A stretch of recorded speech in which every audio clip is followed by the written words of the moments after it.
இலங்கையின் முதல்தர செய்தி வழங்குனர் நியூஸ் ஃபர்ஸ்டின் இரவு 10:30 பிரதான செய்திகளுடன் இணைந்து கொள்கின்றோம். சக்தி டிவி குளோபலூடாகவும் எங்களுடன் இணைந்து கொண்டிருக்கக்கூடிய அனைத்து நேயர்களுக்கும் நாங்கள் நன்றிகளையும் தெரிவித்துக் கொள்கின்றோம். செய்திகளுடன் நான் ஃபஸ்ருல்லா முபாரக்.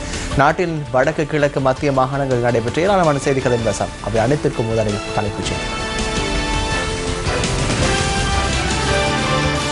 எத்தியோப்பிய விமானம் விபத்துக்குள்ளானதில் 157 பேர் உயிரிழப்பு. படைப்புழுவினால் பாதிக்கப்பட்டவர்களுக்கு இழப்பீடு வழங்கும் நடவடிக்கை ஆரம்பம். சர்வதேச மேற்பார்வை தொடர்ந்தும் இருக்க வேண்டும் என்கின்றது தமிழ் தேசிய கூட்டமைப்பு.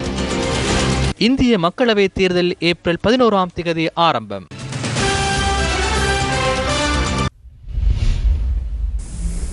செய்திகளின் முதலில் உள்நாட்டு செய்திகள்.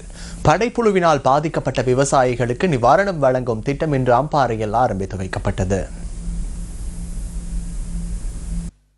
அம்பாறை மாவட்ட செயலகத்தில் இந்த நிகழ்வு இடம்பெற்றது. விவசாய அமைச்சர் பி ஹரிசன் தலைமையில் இந்த நிகழ்வு நடைபெற்றது. 1 ஏக்கருக்கு 40,000 ரூபாய் வீதம் 200 விவசாயிகளுக்கு 1,60,00,000 ரூபாய் நிவாரணம் வழங்கப்பட்டது. படைப்புழுவினால் பாதிக்கப்பட்ட அனைத்து விவசாயிகளுக்கும் எதிர்வரும் தினங்களில் நிவாரணம் வழங்குவதற்கு அமைச்சு நடவடிக்கை எடுத்துள்ளது. எவ்வாறு இந்த படைப்புழுவை கட்டுப்படுத்தியது? இதற்காக செயற்பட்ட ஜனாதிபதி மைத்ரிபால சிறிசேனவுக்கு நான் நன்றி கூறுகின்றேன். அதேபோன்று பிரதமர் என்ற வகையில் ரணில் விக்ரமசிங்க வழங்கிய ஆலோசனைக்கும் நான் நன்றி கூறுகின்றேன். குறிப்பாக நாட்டின் ஊடகங்களுக்கும் நன்றி கூற வேண்டும். இந்த புழு கண்டுபிடிக்கப்பட்டவுடன் ஊடகங்கள் செய்தி வெளியிட்டன. அதனால் இதனை கட்டுப்படுத்த முடிந்தது. அதேபோன்று தற்போது நெல் கொள்வனவு தொடர்பில் அதிகம் பேசப்படுகின்றது. நாம் மாவட்ட செயலாளர்களுக்கு 10 கோடி வழங்கியுள்ளோம். 30 நெல் களஞ்சிய சாலைகளை திறந்துள்ளோம். காலி அம்பலாங்குடி வீதியின் அக்குரல கல்துவ பகுதியில் வாகனம் ஒன்றில் கொண்டு செல்லப்பட்ட 1 கிலோ 65 கிராம் ஹெரோயின் போலீசாரால் கைப்பற்றப்பட்டுள்ளது. போலீஸ் போதைப்பொருள் நுழைப்பு பிரிவின் அதிகாரிகள் தமக்கு கிடைத்த தகவலுக்கமைய நேற்று இந்த சுற்றிவளைப்பை மேற்கொண்டனர். ரத்கம மற்றும் ஊருகஸ்மங் ஆகிய பகுதிகளைச் சேர்ந்த இருவரிடமிருந்து கைப்பற்றப்பட்ட இந்த ஹெரோயினின் பெறுமதி சுமார் 10 மில்லியன் ரூபாவுக்கும் அதிகமாகும். சந்தேக நபர்களிடையே ஓய்வு பெற்ற பிரதி அதிபர் ஒருவரும் அடங்குவதாக போலீசார் குறிப்பிட்டனர்.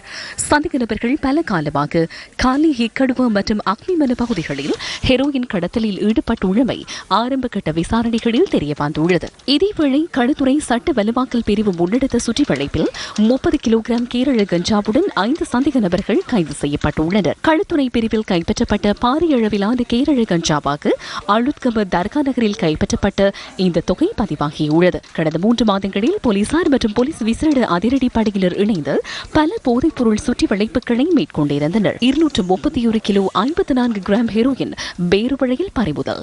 பெறுமதி 2,700 மில்லியன் ரூபாய். 31 கிலோ 329 கிராம் ஹெரோயின் ரத்மலானியில் பறிமுதல்.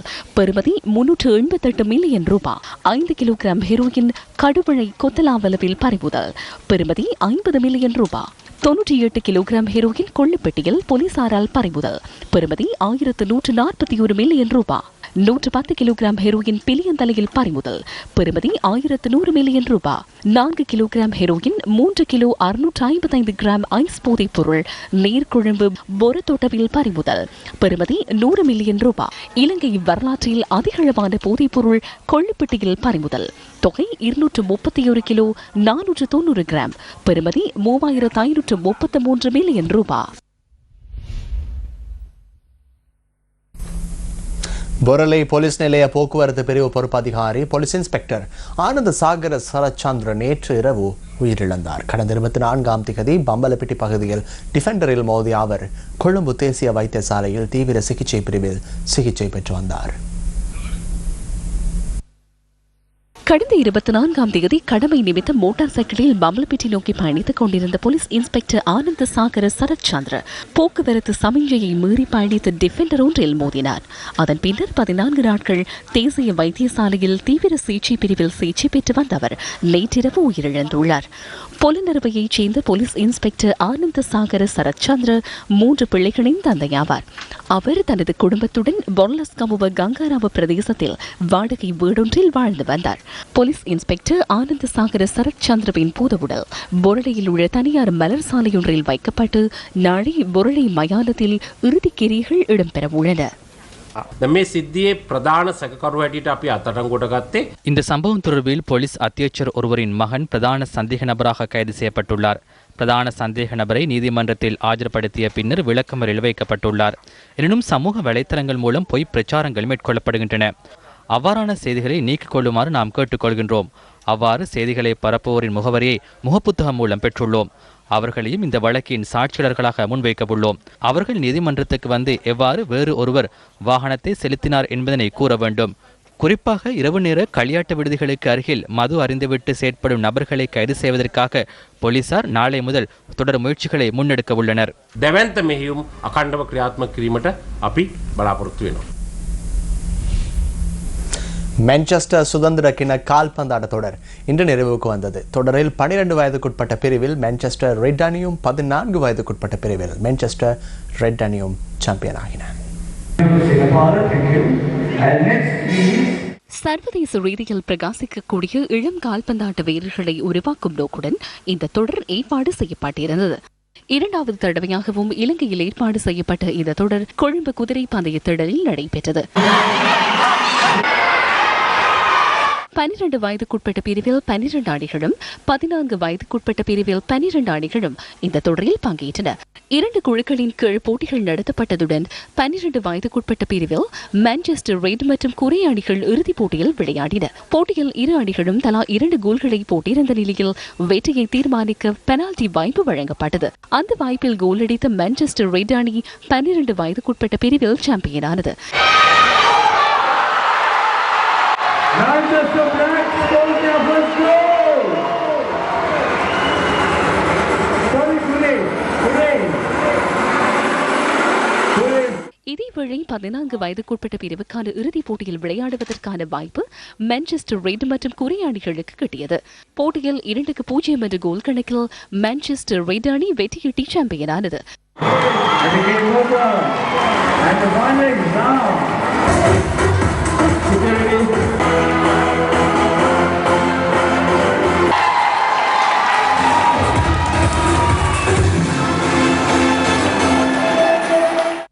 இதனிடையே இந்த போட்டிக்கு இணையாக ஸ்நேகபூர்வ கால்பந்தாட்ட போட்டியொன்றும் ஏற்பாடு செய்யப்பட்டிருந்தது. அந்த போட்டியில் மான்செஸ்டர் கழகத்தின் பயிற்றுநர்களும் இலங்கை கிரிக்கெட் அணி வீரர்களும் விளையாடினர். முன்னாள் நட்சத்திரங்களான சமிந்தவாஸ், சம்பிக்க ராமநாயக்க, ரவீந்திர புஷ்பகுமார் ஆகியோரும் இந்த போட்டியில் பங்கேற்றிருந்தனர்.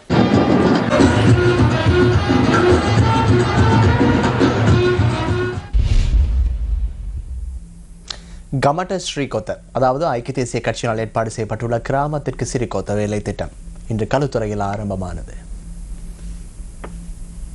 களுத்துறை மாவட்டத்தில் களுத்துறை, பாணந்துறை, ஹொரணை, அகலவத்தை, மதுகம மற்றும் பேருவழி ஆகிய பகுதிகளில் ஐக்கிய தேசிய கட்சியை பிரதிநிதித்துவப்படுத்தும் அமைச்சர்கள், கட்சியின் செயற்பாட்டாளர்கள் உள்ளிட்டோர் இல்லங்களை தோறும் சென்ற மக்களை தெளிவுபடுத்தினர். பிரதமர் ரணில் விக்ரமசிங்க பாணந்துறை தொடவத்த பகுதியில் இந்த வேலை திட்டத்தில் இணைந்து கொண்டார். ஹொரணை நகரில் நடைபெற்ற நிகழ்வில் கலந்து கொண்ட பிரதமர் பின்னர் மதுகமவுக்கு சென்றார்.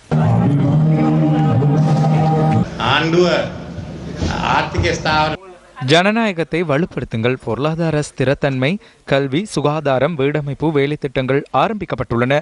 கம்பெரலிய என்டர்பிரைசஸ் ஸ்ரீலங்கா போன்ற பாரிய வேலை திட்டங்கள் காணப்படுகின்றன. எதிர்காலம் குறித்த நம்பிக்கையை கட்டியெழுப்ப முடியும். தற்போது சிறிகொத்த கிராமத்திற்கு வந்துள்ளது. களுத்துறை மாவட்டத்தின் பல பகுதிகளிலும் ஐக்கிய தேசிய கட்சியினர் இன்று இந்த வேலை திட்டத்தை முன்னெடுத்தனர். பாராளுமன்ற உறுப்பினர்களுக்கு பண்டரகம வெதியகுட பகுதியில் கட்சியின் ஆதரவாளர்கள் இவ்வாறு தமது அதிருப்தியை வெளிப்படுத்தினர்.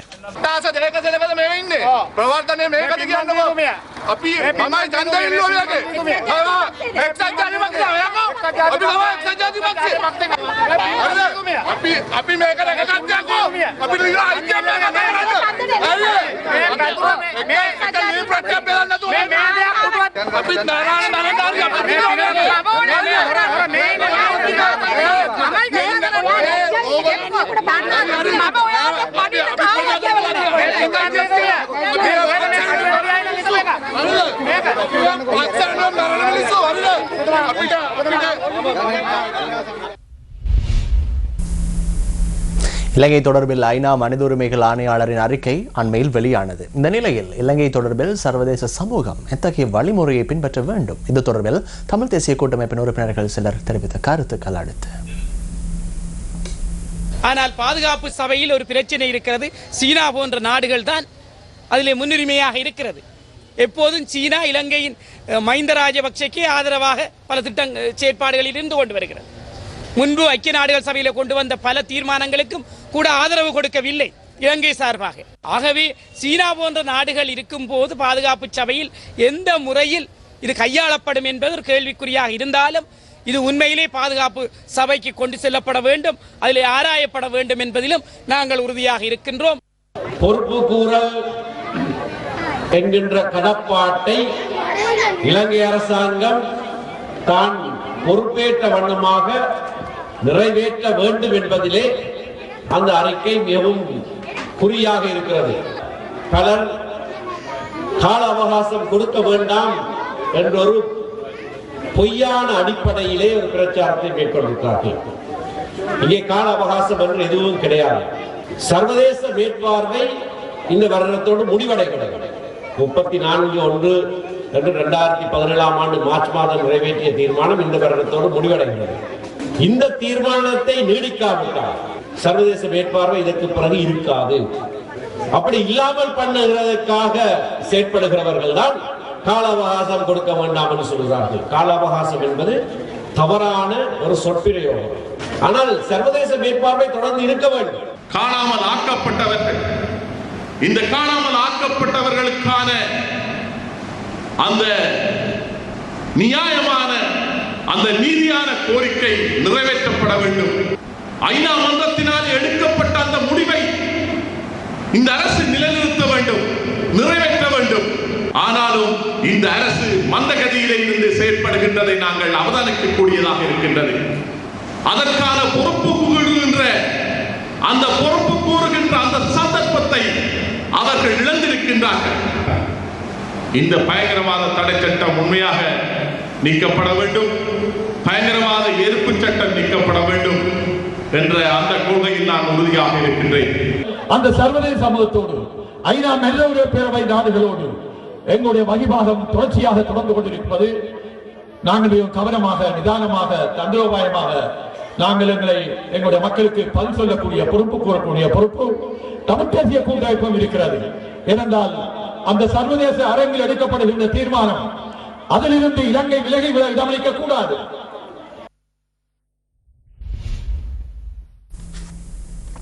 முல்லைத்தீவு விசுவமடு பகுதியில் நடைபெற்ற நிகழ்வு ஒன்றில் பாராளுமன்ற உறுப்பினர் சார்ல்ஸ் நிர்மலநாதன் கலந்து கொண்டிருந்தார். எங்களுடைய மக்களுடைய வரலாற்று ரீதியான அடையாளங்களை அளிப்பதிலும் இந்த அரசாங்கம் வெளிப்படையாக செய்யாவிட்டாலும் மறைமுகமாக செய்கின்ற ஒரு நிலைப்பாடு இருக்கிறது. செய்கின்ற போது கேட்கின்ற போது தற்பொழுது ஜனாதிபதி ஒரு பக்கத்திலும் பிரதமர் இன்னொரு பக்கத்திலும் இருக்கின்ற காரணத்தினால் அவர்கள் மாறி மாறி இது எங்களுக்கு சம்பந்தம் இல்லை, அவர்களுக்கு சம்பந்தம், அவர்களுக்கு சம்பந்தம் இல்லை, எங்களுக்கு சம்பந்தம் என்று மாறி மாறி பழி போட்டு கொண்டு இருக்கிறார்கள் ஒழிய எங்களுடைய மக்களுடைய அடையாளத்தை அழிக்க நினைக்கிற சக்திகளுக்கு முற்றுப்புள்ளி வைக்க மறுத்து வருகிறார்கள்.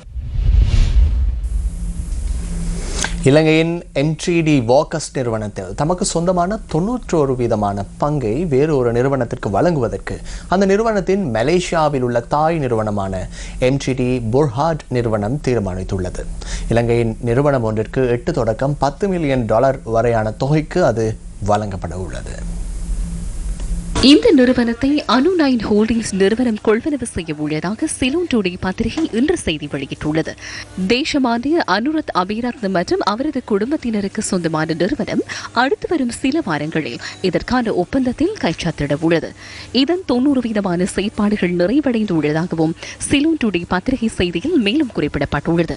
MTD வாக்கஸ் நிறுவனம் பெற்றுக் கொண்டுள்ள கடன் மற்றும் கடன் செலுத்த வேண்டிய நபர்களுக்கு ஒரே விதத்தில் செயற்பாடுகளை முன்னெடுப்பதாகவும் குறிப்பிட்ட காலத்தில் கடன்களை செலுத்தி முடிப்பதாகவும் அனு9 ஹோல்டிங்ஸ் நிறுவனம் தெரிவித்துள்ளது.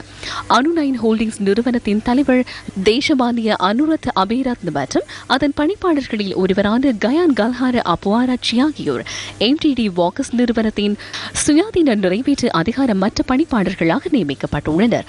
ஜெஹான் அமரதுங்க MTD வாக்கஸ் நிறுவனத்தின் நிறைவேற்றதிகாரம் கொண்ட பிரதி தலைவர் பதவியில் இருந்து ராஜினாமா செய்ய உள்ளதாகவும் சிலோன் டுடே பத்திரிகையில் குறிப்பிடப்பட்டுள்ளது. ஜிஹான் அமரதுங்க தனது பதவியில் இருந்து ராஜினாமா செய்ய உள்ளதுடன் மக்கள் வங்கிக்கு தான் வழங்கியுள்ள உத்தரவாதங்களை நிறைவேற்றுவாரா என்பது பாரிய பிரச்சனையாகும். இந்த கொடுக்கல் வாங்கல் 8 தொடக்கம் $10 மில்லியன் இடைப்பட்டதாக இருந்தாலும் MTD வாக்கர்ஸ் நிறுவனத்தின் மொத்த கடனையும் செலுத்துவதற்கு போதுமானதாக இல்லை என்பது தெளிவானது. அந்த நிறுவனம் பகிரங்கப்படுத்தியுள்ள கணக்குகளுக்கு ஏற்ப 18 பில்லியனுக்கும் அதிக கடனை செலுத்த வேண்டி ஏற்பட்டுள்ளது. MTD வாக்கர்ஸ் நிறுவனத்தில் சுமார் 4000 ஊழியர்கள் பணியாற்றுகின்றனர். 2015ஆம் ஆண்டு இடம்பெற்ற முறைகள் மோசடி மூலம் ஊழியர் சேமலாப நிதியம் மற்றும் ஊழியர் நம்பிக்கை நிதியத்துக்கு ஏற்பட்ட அழிவுகள் ரகசியமான விடயங்கள் அல்ல. வெளிநாட்டு முதலீட்டாளர்களுக்கு கூட இந்த நிதியங்கள் தொடர்பில் தெளிவுபடுத்தப்படுகின்றது. நிறுவனத்தின் உரிமையில் மாற்றம் ஏற்பட்டாலும் குறித்த பணத்தை செலுத்தாமல் அதன் உரிமையை தொடர்ந்து முன்னெடுத்த சந்தர்ப்பங்களை பெருந்தோட்டத் துறையிலும் காண முடிந்தது. இவ்வாறான தன்னிச்சையான தீர்மானங்களுக்கு இடமளிக்காமல் மக்களின் பணத்தை அவர்களிடம் கையளிப்பதற்கான முறையான திட்டத்தை முன்னெடுப்பது அதிகாரிகளின் கடமையல்லவா? மக்கள் அவதாரத்துடன். காங்கிரசின் மகளிர் தின நிகழ்வு இன்று ஹெட்டனில் நடைபெற்றது. இலங்கை தொழிலாளர் காங்கிரஸ் தலைவர் ஆறுமுகன் தொண்டமான் தலைமையில் இந்த நிகழ்வுகள் நடைபெற்றன. 50 ரூபாய் வாங்கி தரேனாங்க, முழு ஆதரவு நான் தரேன், என்ன பண்ணணும்னு சொல்லுங்க, அவ்வளோதான். முழு ஆதரவு காங்கிரஸ் தரும். 50 ரூபாய் வாங்கணும், அரசாங்கத்துக்கு எதுக்கணுமா, ரெடி, நான் ரெடி, என்ன செய்யணும்னு சொல்லுங்க. எல்லாம் சொன்னாங்க. என்ன வாங்கி கொடுத்துட்டாங்க? 20 ரூபா வாங்கி கொடுத்தாங்க. ஆமாம் ஐயா, 20 ரூபா தான் வாங்கி கொடுத்தேன். அதுதான் 64,000 ரூபாய் இருந்த பிரசவ காசு 63,000 ரூபாய் போச்சா? அப்போ 20 ரூபாய்க்கு அவ்வளோ கூட்டுவாங்களே. இடைக்கால அறிக்கை 100 ரூபான்னு சொல்லி வாங்கி கொடுத்தாங்க. அன்றைக்கி மஸ்கேலியே போனால் அதையும் திருப்பி பிடிச்சிக்கிட்டாங்கன்னு கேள்விப்பட்டேன். அதனால் நம்மளுக்கு 88,000 சொச்சம் கிடைக்காமே போச்சு. நான் ஒன்று தான் சொல்கிறேன், யார் எதை செஞ்சாலும் சூரியன் காலையில் கிழக்கில் உதிச்சு மேற்கில் மறைதான் இல்லையா, அவ்வளோதான். அதனால் சூரியனை பார்த்து நாய் குலைக்கிறதுல சூரியனுக்கு எந்த பாதிப்பும் இல்லை, நாய்க்கு தான் வாய் வைக்கும். 2016ஆம் ஆண்டு தெஹியோவிட்ட டெனிஸ் வத்த தோட்டத்தில் ஏற்பட்ட மண் சரிவினால் பாதிக்கப்பட்ட மக்களுக்காக அமைக்கப்பட்ட வீடுகள் இன்று மக்களிடம் கையளிக்கப்பட்டன. தெஹியோவிட்ட டெனிஸ் வத்த தோட்டத்தில் 2016ஆம் ஆண்டு இடம்பெற்ற மண் சரிவினால் பாதிக்கப்பட்ட குடும்பங்களுக்காக அமைக்கப்பட்ட 48 வீடுகள் இன்று மக்களிடம் கையளிக்கப்பட்டன. இந்த நிகழ்வில் அமைச்சர்களான பழனிதி ஹம்பரம், மனோ கணேசன் உள்ளிட்ட பலர் கலந்து கொண்டிருந்தனர். மலைநாட்டு புதிய கிராமங்கள் மற்றும் உட்கட்டமைப்பு அமைச்சினால் இந்த வீடுகள் அமைக்கப்பட்டுள்ளன. வீடு நாங்க இலவசமா கொடுக்கிறோம். அதனால நாங்க லயத்துல பிறந்து வாழ்ந்தாலும் எங்க மக்கள் வாழக்கூடாதுன்னு நினைக்கிறோம். அதனால இன்னைக்கு இந்த மக்களுக்கான தனி வீடு திட்டம் 7 பேஜ் காணி, அதுக்கான ஒப்பனை கொடுக்கிறோம். ரூபாய் நாள் சம்பளத்திலே உயர்த்தப்பட வேண்டும் என்ற கோரிக்கையை முன்வைத்திருக்கின்றோம். அதை பெற்றுக் கொடுக்க முடியவில்லை, ஆக வெளிவர வேண்டும் சொல்கின்றார். உண்மையிலே பாருங்கள், 50 ரூபாய் தொழிலாளர்களுக்கு நாள் சம்பளத்திலே கூட்டப்படுவதை விட சொல்லுபவருக்கு நமது கூட்டணி அரசாங்கத்துக்குள்ளே இருந்து வெளியே வந்துவிட வேண்டும் என்பது அக்கறைக்குறியா இருக்கின்றது. 50 ரூபாய் தொகையை நாள் சம்பளத்துடன் கூட்டி தருவதற்கு நாங்கள் அரசாங்கத்துக்குள் இணக்கப்பாடு கண்டிருக்கின்றோம். வரவு திட்டத்தின் இறுதி வாக்கெடுப்பான 3வது வாக்கெடுப்பு நடைபெறும். ஆகவே நாள் இருக்கிறது பொறுத்திருங்கள். நிச்சயமாக அந்த 50 ரூபாய் நிச்சயமாக தமிழ் கூட்டணி மேலே கொடுப்பனமாக நிச்சயமாக பெற்றுக் கொடுத்தே தீர்வு. கிண்ணியா பகுதியில் முன்னெடுக்கப்பட உள்ள சில அபிவிருத்தி திட்டங்களுக்கான ஆரம்ப கட்ட நிகழ்வு இன்று நடைபெற்றன. பாராளுமன்ற உறுப்பினர் MS தௌஃபிக் இந்த நிகழ்வுகளுக்கு தலைமை தாங்கினார். மாகாண சபை தேர்தல் நடத்த வேண்டும் என்ற அடிப்படையில் இன்னமும் அதற்கான நடத்துவதற்கான திகதி தீர்மானிக்கப்படவில்லை. இன்று உயர் அதிகாரிகள் தாங்கள் நினைத்தது போன்று தங்களுடைய நிர்வாகத்தை செய்து கொண்டு போகின்ற பொழுது உண்மையிலேயே அரசியல் அதிகாரி அங்கு பிரதிநிதிகள் வந்திருக்க வேண்டும், அங்கு முதலமைச்சர் இருக்க வேண்டும், அதே போன்று சம்பந்தப்பட்ட அமைச்சர்கள் வர வேண்டும் என்ற அடிப்படையில் அந்த மாகாண சபை தேர்தலை அரசாங்கம் விரைவாக நடத்துமாக இருந்தால் எங்களுடைய அந்த நிர்வாக ரீதியாக உத்தியோகத்தர்கள் தான் நினைத்தபடி எடுக்கின்ற அந்த தீர்மானத்துக்கு எதிராக நாங்கள் பிரதிநிதிகள் வந்து அந்த வேலைகளை விரைவுபடுத்தக்கூடிய சந்தர்ப்பம் ஏற்படும். யாழ்ப்பாணத்தின் சில பகுதிகளில் யுத்தத்தால் பாதிக்கப்பட்டவர்களுக்கு வாழ்வாதார உதவிகள் வழங்கும் நிகழ்வுகள் இன்று நடைபெற்றன. யுத்தத்தால் பாதிக்கப்பட்ட மக்களுக்கு வாழ்வாதார உதவிகள் வழங்கும் நிகழ்வுகள் சில இன்று யாழ் கட்டளை தளபதி மேஜர் ஜெனரல் தர்ஷன ஹெட்டியாராய்ச்சி தலைமையில் யாழ்ப்பாணத்தில் இடம்பெற்றது. பொருளாதார ரீதியில் நலிவுற்ற மாணவர்கள் 50 பேருக்கு இன்று 50 துவிச்சக்கர வண்டிகள் வழங்கப்பட்டன. யாழ் கட்டளை தளபதி மேஜர் ஜெனரல் தர்ஷன ஹெட்டியாராய்ச்சி தலைமையில் இடம்பெற்ற நிகழ்வுகள் பாதுகாப்பு தலைமையகத்தில் நடைபெற்றன.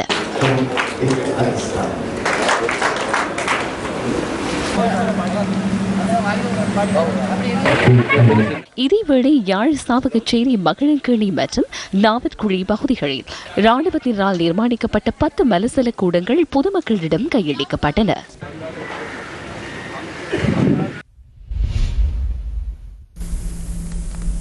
மகியங்கனை பிபில பிரதான வீதியின் 16ஆம் கட்டை பகுதியில் யானை தாக்கி ஒருவர் உயிரிழந்ததை அடுத்து இன்று காலை அமைதியின்மை ஏற்பட்டது. 3 பிள்ளைகளின் தந்தையான என்எல் சோமதாஸ் தொழிலுக்கு செல்லும் எதிர்பார்ப்பில் இன்று காலை வீட்டிலிருந்து புறப்பட்டார். என்எல் சோமதாஸ் மகியங்கனை பிபில பிரதான வீதியை சென்றடைந்த போது யானை தாக்குதலுக்கு இலக்காகி உயிரிழந்தார்.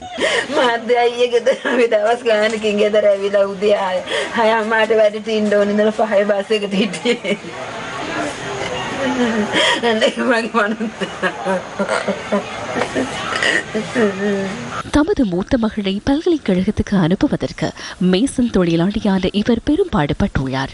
மற்றைய 2 பிள்ளைகளுக்கும் சிறந்த கல்வியை வழங்க வேண்டும் என்பதே சோமதாசவின் கனவு. எனினும் தீர்வின்றி தொடரும் யானைகளின் அட்டகாசம் அவரின் கனவை கலைத்துள்ளது. சோமதாசவின் உயிரிழப்பை அடுத்து மகியங்கனை பிபில பிரதான வீதியை மறைத்து கிராம மக்கள் இன்று ஆர்ப்பாட்டம் நடத்தினர். ළමයි 4-5 දෙනෙක් මේවා මෙහෙම ගහලා තියන්න වැඩක් නෑ මේවා පොලේ ගහන්න ඕනේ මේවා පොලේ ගහන්න ඕනේ මේවා ආයි ගමන කොල්ලනේ ගහපිය ඔයා පොලේ හා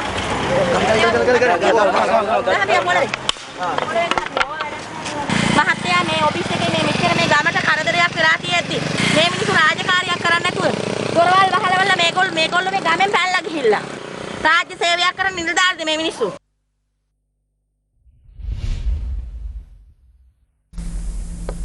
தலவில புனித அண்ணாமால் ஆலய வருடாந்த திருவிழா இன்று நடைபெற்றது.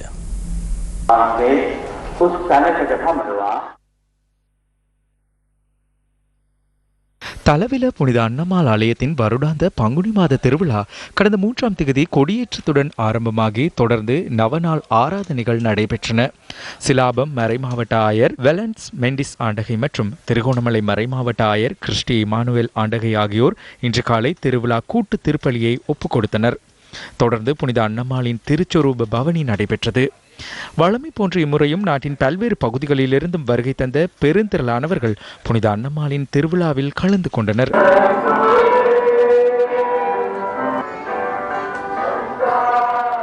இதேவேளை தவக்காலத்தை முன்னிட்டு கொழும்பு ஜோசப் வாஸ் மன்றம் ஏற்பாடு செய்திருந்த திறந்தவெளி பாரிய சிலுவை பாதை இன்று நடைபெற்றது.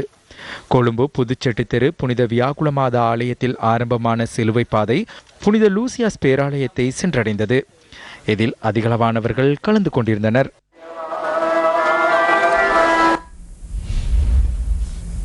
சர்வதேச மகளிர் தினத்தை முன்னிட்டு யாழ்ப்பாணத்தில் நிகழ்வு ஒன்று ஏற்பாடு செய்யப்பட்டிருந்தது. யாழ் வீரசிங்கம் மண்டபத்தில் நடைபெற்ற இந்த நிகழ்வு வடமாகாண சமூக சேவைகள் அமைச்சின் செயலாளர் தலைமையில் நடைபெற்றது. இதன்போது வடமாகாணத்தின் சிறந்த பெண் தொழில் முயற்சியாளர்கள் இனங்காணப்பட்டு அவர்கள் கௌரவிக்கப்பட்டனர். வடமாகாண மகளிர் விவகாரம் புனர்வாழ்வு சமூக சேவைகள் அமைச்சினால் இந்த நிகழ்வு ஏற்பாடு செய்யப்பட்டிருந்தது. அந்த விளையாட்டு தகவலுடன் இன்றைய 10:30 பிரதான செய்தி அறிக்கை நிறைவுக்கு வருகிறது. புதிய எதிர்பார்ப்புகள் புதிய கனவுகளுடன் மலரும் புதிய வாரம். நாளைய தினம் உங்கள் அனைவருக்கும் நல்ல ஆரம்பத்தை கொடுக்க வேண்டும் என எல்லாம் வளரேவனை பிரார்த்தித்து விடுகிறேன்.